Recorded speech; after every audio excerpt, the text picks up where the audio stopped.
Well, guys, since we're making the very best we can out of having no snow and random above freezing temperatures all over Michigan, including the Upper Peninsula in the middle of what should be snowmobile season, we are getting the expedition a little bit more ready to head to Canada. Now, Northern Ontario seems to be having just as much trouble as we are. And Southern Ontario, or at least as much trouble as the UP is, and Southern Ontario sounds like they're having a really bad time, just like we are here in the Lower Peninsula. I did get these Linq mounts set up. This is how we went through Northern Ontario last time. These 2 bags were plenty enough for me. And on the plus, because of this awesome storage compartment back here, I've been using this for assorted, yes, emergency toilet paper, a tow strap, and then you put your sandwich and your snacks or whatever you might want to have in here. And you can still access this if you did have your seat on, your quick mount seat, because the quick mount seat simply flips out of the way and then you can still get into here. So this is still a perfectly useful storage box. Back here, we did get our Linq mounts on. So this is how the arrangement, and I'm kind of repeating myself, I'm sorry. Went with the fuel can, and this was no problem with the 2-stroke. For the fuel distances that we had in Northern Ontario, we rode from Wawa to Duberville to, whatever the heck that nice little mining town was. Oh my goodness, come on, brain. What the heck was that place called? Well, I'll think of it. And then we went to Hearst. Well, in one day we went from Wawa to Hearst, and we stopped in Duberville, and shoot, I can't think of it.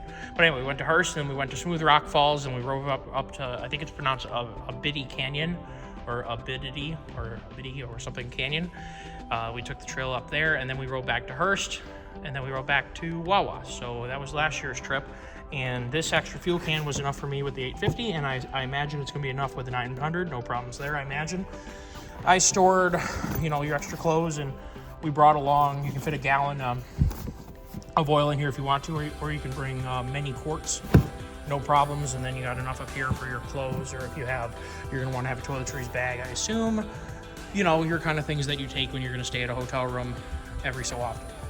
Now, I couldn't hardly find any videos because I'm kind of surprised.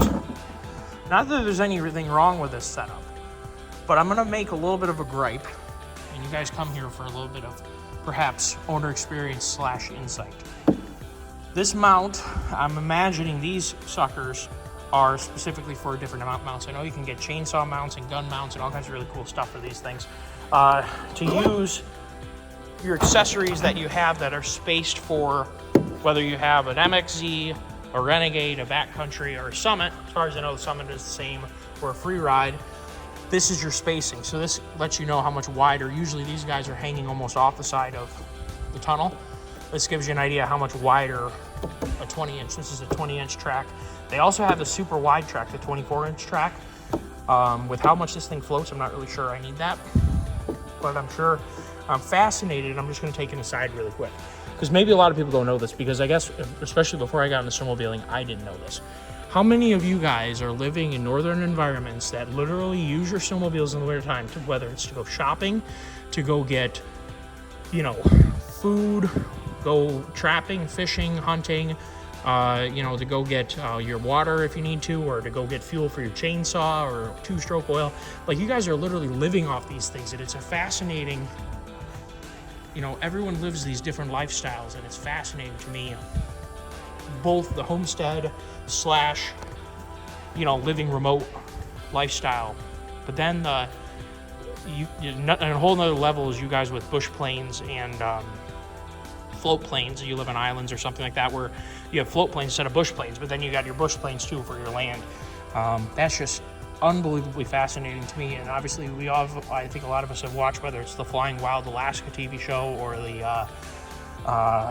Alaska Frontier. There's you kind of see it on the TV, but there really is normal dudes every day. And I've seen a few comment, because I've been sharing the expedition. I guess the expedition I know was really common in Northern Ontario when I went and rode there, and that's why I chose to order one, because it seemed to fit how I kind of projected I'd like to do some ice fishing, do some trapping off of it, maybe even take it on a hunting trip someday.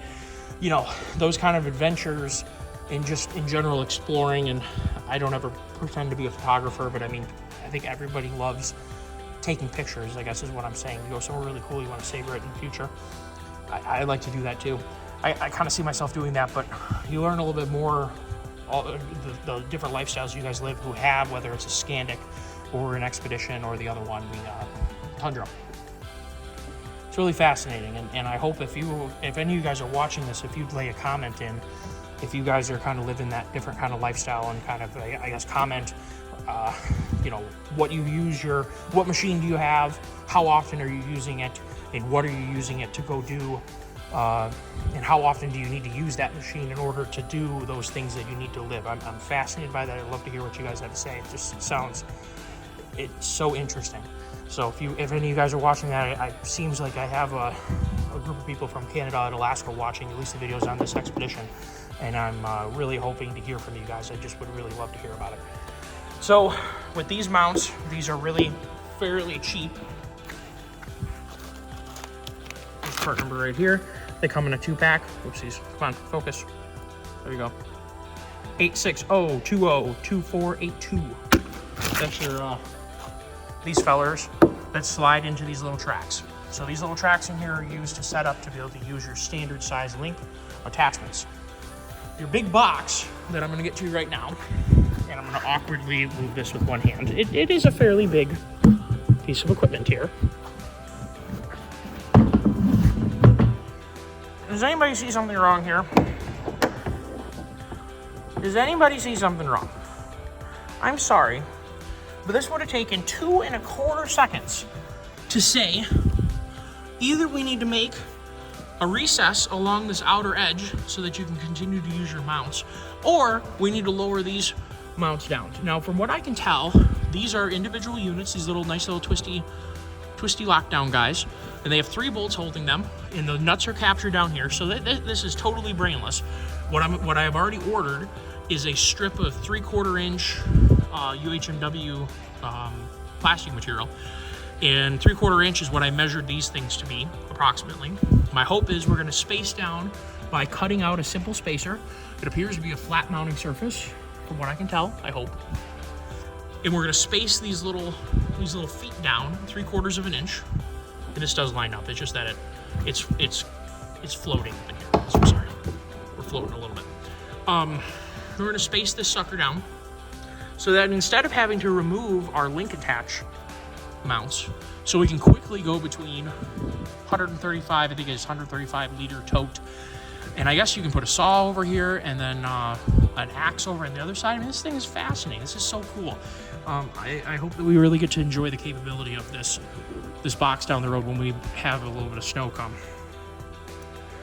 But I just, for the life of me, I can't figure out why we haven't simply notched out some notches or molded it so this outer part maybe about, you wouldn't even have to go very far, 1 inch. My goodness, guys, the side button on my new phone is very, very sensitive to getting shut off. But what we're planning on doing is mounting these little guys 3/4 inch lower, which should jack the box up a little bit, give the box a little bit of a lift kit. In this case, it's almost like a body lift for you truck guys. Probably maybe some of you laughing about that. Or when they molded this, they could have just molded it so that the outer about 1.5 inches was up a smidge on this outer rail. I can't believe it would have made any difference at all. And that would mean we could have used these mounts already here. Now, I'm going to tell you right now, my bet is they assumed that you would either be the kind of guy who rides around with this stuff or the kind of guy that rides around with that stuff. And I get it, totally get it. But I think that being that this is kind of your sport utility vehicle, it's kind of designed to do a whole lot of everything. And I really think that this should have been easily convertible and quickly convertible for the kind of guy who wants to have both a 2-up seat and a no 2-up seat, and then that super duper relatively aggressive riding seat. So I kind of think we should have kept the same theme going on back here. And I realize this is made, I think, for also the Tundra and the Scandic. It's set up for that. So I realize that the box is for everyone, but it just kind of seems like these could have been notched out to be able to use both. So we're going to try and mitigate that. If I'm successful with it, I will show you guys because I have the material ordered. It should be here on the 7th, and that will be So 3 more days and we will have that material here and we'll be able to space those down. So I will share that with you guys as soon as I can. This big old box, I had to order it and it took an eternity, which is fine. My dealer did not have it locally. It appears to have these nice little straps, these little limit straps, so you can decide how far you want to open it.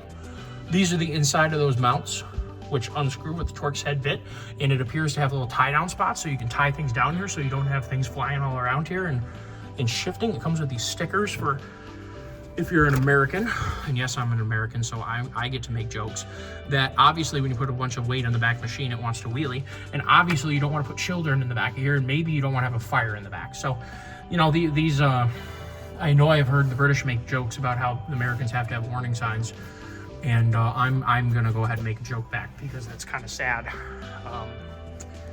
I wonder if in Quebec and in Canadian provinces, and I realize Quebec is province Canada, but they kind of act like they're, or I think they kind of want to be their individual country. But anyway, I'm wondering if when these boxes get sold, if you guys who live in the, you know, in the tundra, who already have to survive in adverse conditions, get these nice little warning signs. I'm just kind of curious if these only come to the United States, because sometimes the United States is the only place that gets the warning signs. Interestingly, look at this, it's got a nice weather seal too. What a nice box. My assumption is you could use this thing as a cooler, not that you have too big a problem keeping things cool in the cold. Just a really nice unit, but they intend, I think, for this thing to be kind of your home away from home, to be able to store your extra stuff. I know you can get a chainsaw mount for it, and I'm kind of fascinated by that. So if you guys have one of these and want to share how you have yours rigged up, I know a lot of ice fishing guys use this setup. This is supposedly an axe compartment. It's a little tight for my, it's almost hatchet size. It's a little bit tight for like a real splitting axe. Excuse me. But I can't see any reason why we can't lift these up. I don't see any obstructions or anything like that. She's kind of pre-marked. We'll put the Linq attach mounts up here in case we ever want to put anything up top here. It does have these rear tie downs. Now I am kind of curious if anybody wants to share what you're using these for. I'm assuming you could definitely use these for a bungee cord.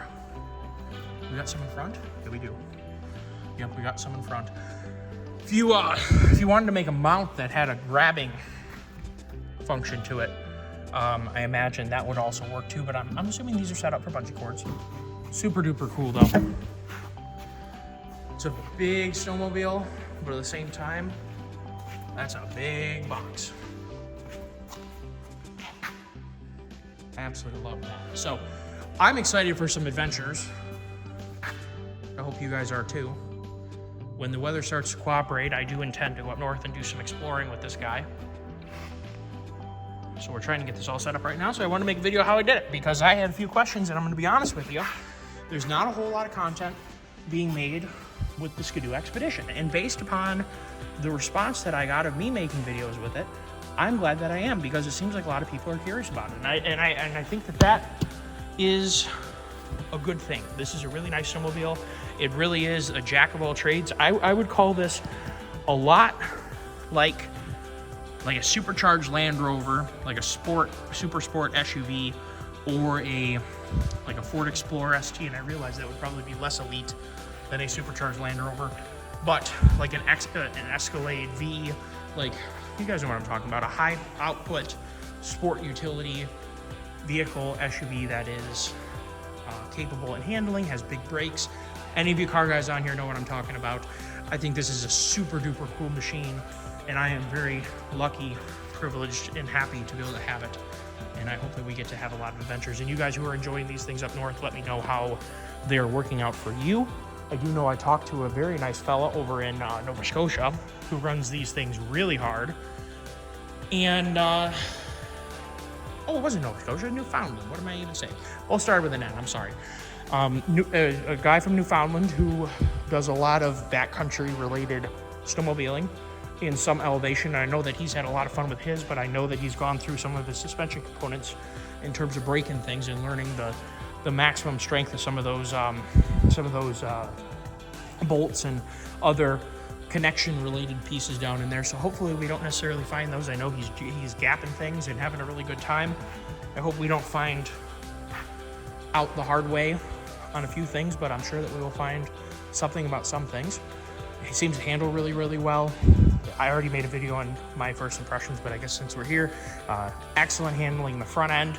The back end soaks up bumps like crazy. The huge track gaps things, you can just as they say, this articulating Linq in the back in reverse. This thing is an animal.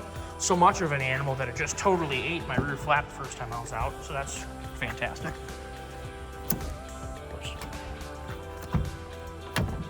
So that allows you to back up and get traction in reverse. And let me tell you, this thing does back up, and it's so much fun. If you pull off the side of the trail to have a peanut butter sandwich or a drink or whatever, it's hilarious to drive this thing off the trail and park. You know, you kind of take your time, get your helmet off, whatever. You step out, your foot goes down to your ankle. Not your ankle, your knees or not your hip. We don't have that kind of snow in Michigan and Ontario. You guys do in a good time of year. But here in Michigan, it's not always common to step out and be up to, like, you know, your upper thigh in snow, and this thing's not even sunk in at all, and you step right out and you're up to your knee. I think that's pretty hilarious. So this thing really does float. These front skis, I'm telling you, I almost think that these skis handle better than the adjustable Pilot TS. I think they're called TS skis on my Renegade Enduro. I almost think that, because this front end geometry is the same. This is the RASX front end. It's the same front end that's on the Renegade and MXZs, you know, all the nice performance ones, and these do seem very similar shocks to the backcountry. I'm sorry, not to the backcountry, to the X model MXZs and Renegades. So, you know, front end ride was pretty good, and I think that those, I haven't adjusted them at all. The guy who set this up, I'm good friends with the guy at the dealership who does the setup on the vehicles, and he knew I was buying it, so he had preloaded things in regard to my weight and size, and he knows how I ride. So it's stiff without it being too stiff. It'll absorb a huge hit.